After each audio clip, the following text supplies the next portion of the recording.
Hey everyone, welcome back. Today we're diving into something that's unfolding right now across Europe and the United States.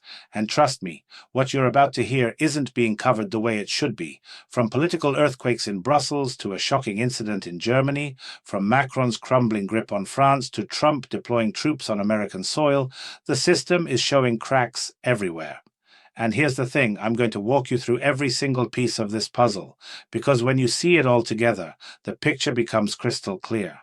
I spent years working inside one of the major media organizations, watching how they'd massage the facts, shape the narrative, decide what you should think before you even knew what happened.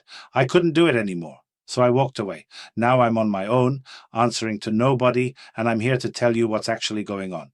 And listen, if you appreciate that kind of honesty, if you value someone cutting through the noise without an agenda, do me a favor, hit that like button, subscribe to the channel, and if you really want to support this kind of independent reporting, consider becoming a channel sponsor. It means the world to me, and it keeps this operation running without compromising on truth. All right, let's get into it. This Thursday, October 9th, the European Parliament is holding not one but two no-confidence votes against Ursula von der Leyen, the head of the European Commission.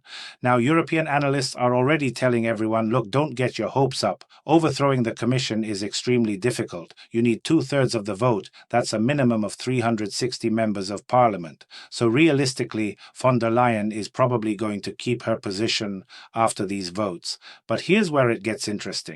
The results are going to show the entire world just how widespread the dissatisfaction with Ursula von der Leyen really is among European lawmakers. How many people are fed up? The right-wing Patriots for Europe group might support the no-confidence motion put forward by the left, but the left might not return the favor. There's no complete unity to achieve a common goal here, but that doesn't mean the number of unhappy people is going to stop growing. And maybe, just maybe, these won't be the last no-confidence votes. We'll wait for Thursday and draw our conclusions after that. Now, brace yourself for this one. A shocking incident in Germany has rattled not just the country, but beyond. In the town of Herdecke, in North Rhine-Westphalia, a newly elected mayor, 50-year-old Iris Staltzer from the Social Democratic Party, was found seriously injured. She suffered severe trauma from a violent attack. Her son found her in her apartment. Before losing consciousness, the mayor managed to say that several men had attacked her on the street.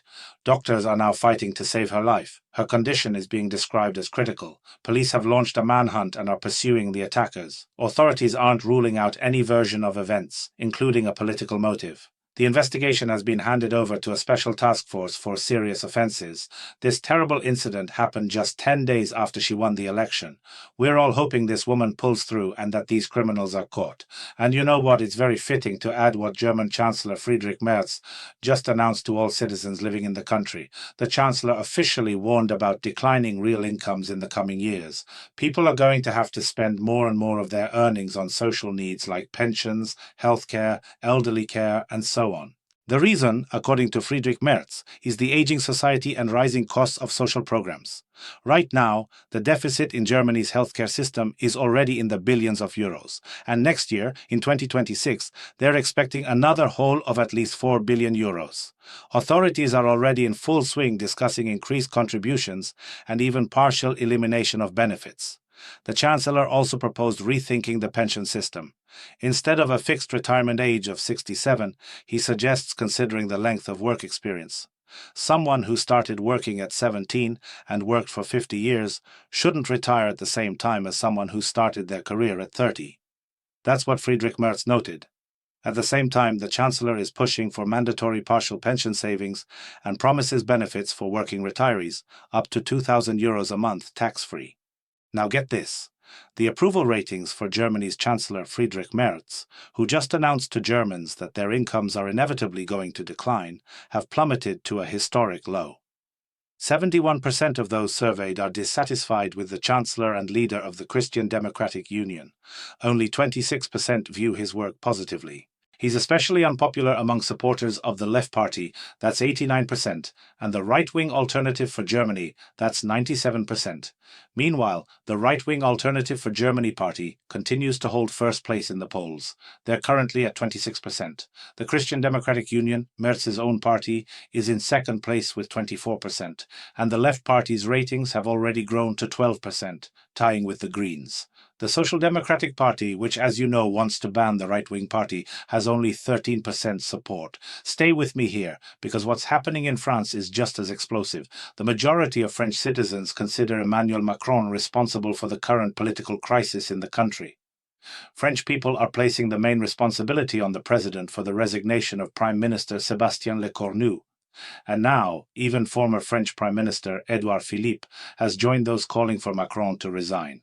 He announced today that President Macron should step down before the end of his term due to the deepening political crisis in France. And Philippe is calling for immediate resignation, no hesitation.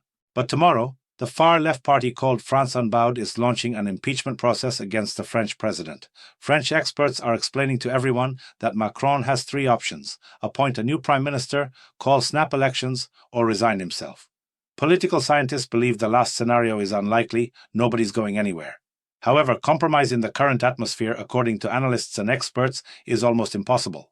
So we're watching the turbulent development of events. What's going to happen next? Macron is now reportedly in a political dead end. It's also being reported that an agreement to ban liquefied natural gas from Russia is in question. Specifically, France is expressing concerns. It's France that has cast doubt on the coercive measures in proposed European Union legislation aimed at ending dependence on Russian gas by 2028. Basically, France is buying gas and is now openly opposing the ban. There's also a lot of discussion today about the decision of Hungarian leader, Prime Minister Viktor Orban. He openly opposed Hungary adopting the euro as currency because he believes the European Union is currently in a difficult position and is starting to fall apart right now. According to the Hungarian Prime Minister, if radical changes don't happen, this process will continue and the European Union will become a thing of the past, will go into history. That's what Viktor Orban believes. It's also being reported that in Central and Eastern Europe, after rapid growth, a decline is beginning. Polish economists have already reached this conclusion. Big difficulties are ahead, and one of these difficulties, is depopulation, a steady decline in population. Birth rates consistently below mortality rates. The population is aging, and as a result, the working age population is decreasing. The burden on the pension system is growing. The economy is slowing down. These are the realities that were voiced today. Now let's talk about what's happening in the United States, because the confrontation is only intensifying. Authorities in the state of Illinois went to court yesterday to prevent U.S. President Donald Trump from sending National Guard troops to Chicago. The standoff between states run by Democrats and the Republican administration of Donald Trump is rapidly escalating. And before we go further, quick reminder, if you're finding this valuable, if you're getting information you won't hear anywhere else, hit that like button, drop a comment below with your thoughts, and subscribe so you don't miss what's coming next. All right, back to it. The Trump administration claims cities are engulfed in conflict and lawlessness amid the ongoing fight against illegal migration. Illinois and Oregon authorities, in turn, argue that military intervention is not needed and that federal involvement will only worsen the situation. But now Donald Trump has announced he's ready to even invoke the Insurrection Act from 1807 if courts don't allow him to execute his order to deploy the National Guard in case of unrest.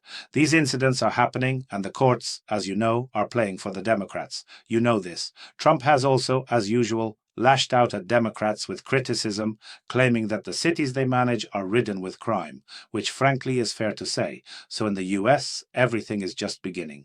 There's already a serious split taking place that was predicted earlier, I should note. But the thing is, many people didn't believe it. Now it's more than obvious that the political situation in the US is fundamentally changing. American senators, for the fifth time, have failed to pass a bill on temporary government funding. Not one of the proposals gathered the necessary votes.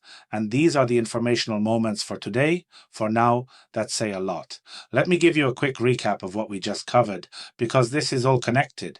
We started with Ursula von der Leyen facing no confidence votes in Brussels, showing cracks in EU leadership. Then we went to Germany, where a newly elected mayor was violently attacked. Chancellor Merz warned Germans their incomes are dropping, and his approval ratings are tanking while Alternative for Germany leads the polls. In France, Macron is facing an impeachment process and calls for resignation from even his former prime minister. Hungary's Orban says the EU is collapsing and refuses the euro. And in the United States, we're watching a constitutional crisis unfold as Trump prepares to deploy troops against democratic states, while the government can't even pass a funding bill. This isn't isolated chaos. This is systemic breakdown happening simultaneously across Western democracies, and that should concern every single one of us. So here's what I want from you. Write your thoughts in the comments, tell me what you think about everything that's happening. If this kind of reporting matters to you, if you value someone connecting these dots without sugarcoating it or pushing an agenda, show your support. Like this video, subscribe to the channel, and if you really believe in what we're doing here, consider becoming a channel sponsor. It's people like you who make this possible, who keep independent voices alive in a media landscape that's increasingly controlled and sanitized. I'll see you tomorrow with more of what they don't want you to know. Take care.